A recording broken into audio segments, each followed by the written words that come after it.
What is up, everybody? I am Mega Short Fuse, and I'm not gonna apologize for the short hiatus because it's given me some creative drive. Now, instead of whining apologies, let's get straight into the first episode of my new series. Woo! I came up with two ideas. One is to follow as soon as I, get in touch with the right people. So, this is Second Take. What is Second Take? Well, lots of you read review scores. I tend to avoid them, usually, but hey, it's inevitable. We all read reviews, and those reviews give a game a certain score. Now, we all know that games journalists can sometimes be very bad at games. They're not necessarily bad gamers overall, but they can't judge the quality of the game based on their initial experiences of it. And here is where Second Take is going to come in. Second Take is going to be a review show set a couple of months after a game's release, or a couple of weeks at least, depending on how long it takes me to get a feel for the vibe, or get a feel for the actual game and what it's like. And today we are, as you probably guessed, looking at Uncharted 3, Drake's Deception, which came out last year, and I promptly didn't buy it until December. So, first things first, Uncharted is awesome. I'm not gonna deny that. Uncharted is one of the best series on the PlayStation to date. I mean, it's obvious. Nathan Drake is Sony's mascot now since Kratos is, in retirement, quotation marks here. So, right away, the story. Let's get into the important thing for me, at least, the story. The story in Uncharted 3 can be all over the place. I feel that if you are a fan of character development, which I don't know why you wouldn't be, considering it's Nathan goddamn Drake, and it's exploring his relationship with Sully, which in my opinion is one of the best on-screen pairs ever. Doesn't matter, movies, games, whatever. You put them on, you see Nate and Sully, and your heart just, it flutters, it skips a beat, because it's adorable. And, I'm glad to say that Uncharted Golden Abyss on the Vita actually continues that trend, because it's one of the most free-flowing and natural dialogue I've ever heard, anywhere. That's a statement to the game's quality. Although the story can be a bit insane at times and nonsensical, and it can be very, or rather overly hard when playing on hard and above, which I did, because I'm stupid like that, and push yourself for the challenge. I'm an idiot, I apologize for that, but yeah, don't play this game on hard, but if you do want to enjoy the story, please, for the love of God, enjoy the story. It's a good story, and it is very, very well developed. So that's that, standard things, set pieces, and all that. Now, gameplay. I have a bone to pick with this, because it's, how should I describe this? The controls in Uncharted 2 felt awesome. They were a bit sluggish. I felt as though they were a bit delayed, but they were never unresponsive. And this is Uncharted 3's huge fault, like gigantic glaring gap in the shining suit of armor it is wearing. The reason for that is, I don't know why, but they decided to change the Uncharted 2 control scheme a bit. And if you haven't played a lot of Uncharted 2, you will not notice anything. I have, however, and there are a couple of things that just really piss me off with this. First and foremost, there is no switching shoulders in multiplayer. You cannot change on which side you look down your sights. And that can be horrible, especially once you're coming to a tight spot or a corridor in which you can only look from the right side. Considering this is third-person shooter, this is very dependent on line of sight and how you utilize the game mechanics.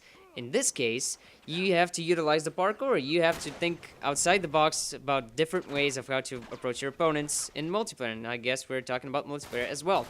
So, I'm going to get to that in a minute. Still, controls.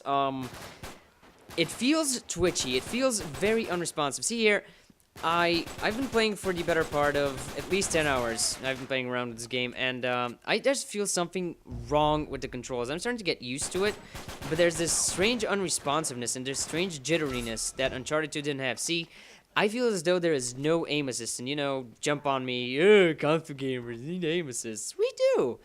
Like, I do play on PC, and PC doesn't need aim assist. That thing is precise as hell. But on consoles, you need some sort of, even a slight tug in the right direction does help. And though this doesn't have aim assist, you can argue that, this makes the game better, it's more challenging. I can see that a couple of months down the line, so I guess I am saying that it's not as accessible. which, consider it a good or a bad thing, but still the controls aren't as responsive as Uncharted 2's. So they did patch that, and that's a statement that I think echoed through the community, because a patch for the single player introduced the old control scheme, which felt very natural and very fluid. In contrast to this jittery insaneness, which they didn't get the control scheme, or rather, the control scheme is not available in multiplayer. So yeah, as far as the gameplay goes, it's still good. Oh, one more thing. It seems sort of changed where sticking to cover is an issue now. When you try to stick to cover, you just sort of roll into it. And see, right there, I tried for some reason to stick to cover, and that wasn't obviously the best spot to hide or try to take cover, because there's things jutting out of the wall. Still, though, some cover would have been nice. Well, that's a wrong statement. It does that way too often, and it gets annoying. And actually, later on in this match, I run away from bullets, and I press circle to roll, immediately gravitate towards cover and stick to it. So, again, this unresponsiveness sort of bugs me, but you do get used to it. So, that's a bummer. It's a bummer when it controls sort of like ass, but you have to get used to it. Now, the multiplayer element itself, it's got a charming co-op story, which takes some liberties with the Uncharted canon, but I don't care. It's fun as hell either way, and I can't really touch upon that a lot, because I just blazed through it with a couple of friends. We only have Chapter 5 left to finish, so may get back to you on that at a later instance, but co-op is definitely fun and worth it. Now, the multiplayer experience itself. Uncharted 2, again, had a solid one, and I used to be great at it. For some reason, I just used to shine in Uncharted 2 multiplayer, and this is maybe just some of me being butthurt, but Uncharted 3's multiplayer, because of the control issues, suffers. And it's not just control issues, and this is the part where I get butthurt, because there's monstrous amounts of lag. Now, this is the good game. This is one of the good games. This is one of the insanely good games, but for every good game, there's a bad game. And what I quickly learned is that Uncharted isn't a game to be played alone. At least Uncharted 3 isn't. Because if you're up against a good team of, or even a good party of 2 people, you're gonna get wrecked. I know that from personal experience. You get destroyed if you don't have anyone to play Uncharted 3 with. So always bring a friend. Do bring a friend, because it is dangerous to go alone. Because I do. And like I said, these games are a rarity. 17 and 5 doesn't happen every day. And that's a monster score for Uncharted. And you need good teammates or a bad opposition. In this case, I think I had a little bit of both, but it is very dependent on the people you have with you. But what I don't like is that because of the controls and connection issues for some reason, this game hates me. I am sure it hates me because it puts me up against people that I think drop me, and in a couple of instances it happened. See, that's what I was talking about right there. Sticky cover. Anyway, digressing. It has put me in a couple of instances against people whose guns, I shit you not, I start shooting at them first, and they just sort of pop off 3 shots into me, and I die instantly. That's a huge connection issue. I don't know if...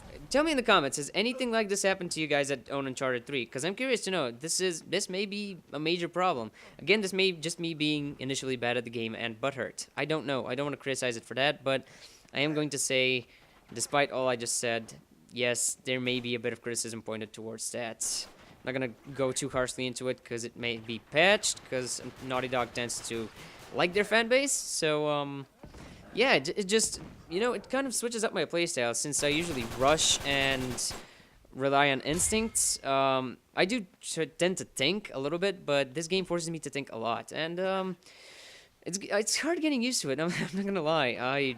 I'm not a dumb person as a whole, and I tend to play video games intelligently, except when I rage. Don't do that, because it's bad, and I do, and I get punished for it. But when I play games intelligently, I tend to succeed, and this was one of the cases. Like, there were a couple of good people on the opposing team, and, you have to pick your fights. Like, this guy is the best guy on their team, and you saw him, or me, sneaking up on him a couple of occasions. Just pick your fights, but that's going to general advice. I'm digressing. So, as a package, is Uncharted 3 worth it? Yes.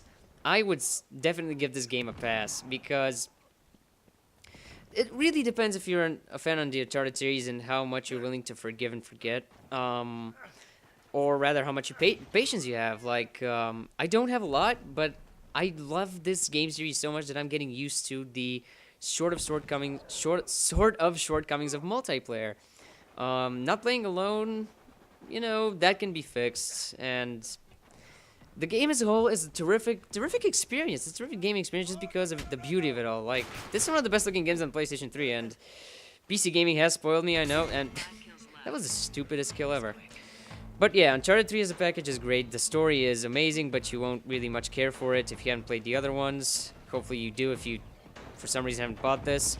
For those of you who do own it, please play it. Hell, I might even organize a gaming night for you guys that do have it, and we're gonna wreck some shit, because decent teams tend to yield decent results. So, yeah, Uncharted 3, definitely well, I was about to say a pass. Uncharted 3 definitely gets a thumbs up from me. It's still awesome despite a couple of its shortcomings, and, rise above it.